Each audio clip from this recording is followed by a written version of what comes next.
Ghaziabad Sahani gate थाना इलाके के राकेश मार्ग पर तीन सिंह पैलेस के करीब एक दुकान के टीन शेड में करंट लगने से 3 बच्चों समेत 5 अफराद जान बहक हो गए।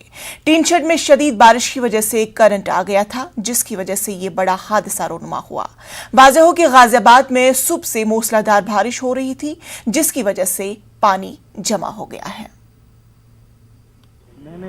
5 लोगों की डेथ हुई है, जिसमें 3 बच्चे हैं और एक लेडी है, एक जेंट्स है और 2 एक परिवार से हैं, 3 अलग अलग हैं। फिलहाल एसडीएम लोकल जो हैं उनसे हम और सीओ की ज्वाइंट जांच आ रही है। प्रथम दृष्टया जो संज्ञान में आया है कि मतलब जो है अभी कल ही एक नया टीन सेट लगा हुआ था और टीन सेट लगने के कारण कहीं पे वायरिंग में कटिंग वटिंग हो गई थी, जिसने भी किराएदार ने अपना लगाया हुआ था और उससे पोल पे करंट आ गया था, जिसको टच करने से बारिश हो रही थी। लोग उसमें गए, कुछ शॉप पे सामान लेने गए थे, उससे कैजुअल्टी हो गई है। फिलहाल प्रथम दृष्टया जांच कराई जा रही है।